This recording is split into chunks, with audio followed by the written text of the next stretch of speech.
महापालिका निवडणुकीच्या तोंडावर राज्यात विविध राजकीय समीकरणे तयार होत असताना पुण्यात राष्ट्रवादी काँग्रेसचे दोन्ही गट म्हणजेच अजित पवार गट आणि शरद पवार गट एकत्र येणार नाहीत हे स्पष्ट झालं आहे.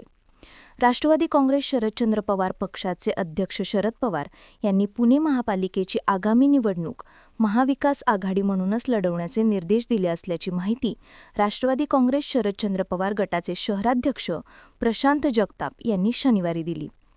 या घोषणेमुळे गेल्या काही दिवसांपासून दोन्ही राष्ट्रवादी एकत्र येतील अशा चर्चांवर पूर्णविराम मिळाला आहे. प्रशांत जगताप यांनी शनिवारी शरद पवार यांची भेट घेऊन पुणे शहराच्या निवडणुकीच्या पार्श्वभूमीवर सविस्तर लेखाजोखा मांडला.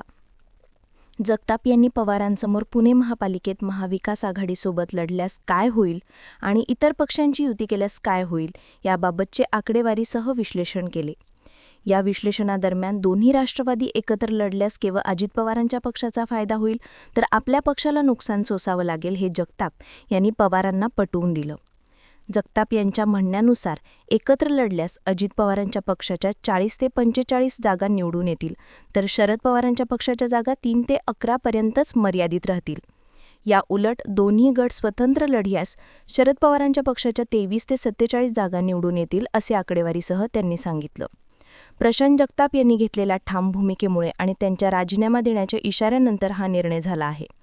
जगताप यांनी स्पष्टपणे सांगितलं होतं की दोन्ही राष्ट्रवादी एकत्र येणार असतील तर ते आपल्या पदाचा राजीनामा देतील आणि राजकारणातून बाहेर पडतील. या भेटीनंतर शरद पवारांनी पुण्यात आणि राज्यात महानगरपालिकेच्या निवडणुका महाविकास आघाडी म्हणूनच लढवल्या जातील असं स्पष्ट केलं आहे. या निर्णयाची घोषणा शशिकांत शिंदे यांच्या मार्फत केली जाईल असंही जगताप यांनी सांगितलं. या बैठकीत सुप्रिया सुळे आणि शशिकांत शिंदे हे देखील सहभागी होते. विशेष म्हणजे पिंपरी चिंचवड आणि पुणे शहर या दोन शहराध्यक्षांकडून शरद पवार यांनी आढावा घेतला असता दोन्ही ठिकाणी मतभिन्नता दिसून आली आहे. पिंपरी चिंचवडचे शहराध्यक्ष तुषार कामटे यांनी भाजपाला रोखण्यासाठी स्थानिक परिस्थितीत दोन्ही राष्ट्रवादी एकत्र लढण्यास तयार असल्याचं मत पवारांसमोर मांडलं. तर प्रशांत जगताप यांनी महाविकास आघाडी म्हणूनच लढण्यात पक्षाचे हित असल्याचं ठामपणे सांगितलं.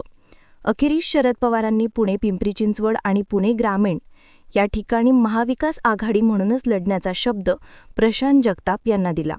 याचबरोबर प्रशांत जगताप यांनी निवडणुकीनंतरचे एक मोठे भाकीतही वर्तवले आहे. त्यांच्या मते निवडणुकीनंतर अजित पवार हे पुणे महापालिकेत पुन्हा भाजपसोबत युती करू शकतात. अजित पवार हे पुण्यात दोन्ही राष्ट्रवादी एकत्र येण्यासाठी आग्रही असून त्यांनी शरद पवारांच्या पक्षातील अंकुश काकडे यांनाही त्यासाठी फोन केला होता. मात्र आपण काकडेंना आपली बाजू पटवून दिल्याचं जगताप यांनी नमूद केलं आहे.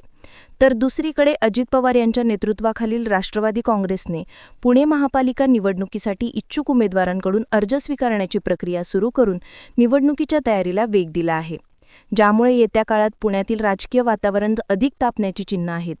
असेच नवनवीन व्हिडिओ पाहण्यासाठी पुढचा विचार या यूट्यूब चॅनलला नक्की सबस्क्राईब करा.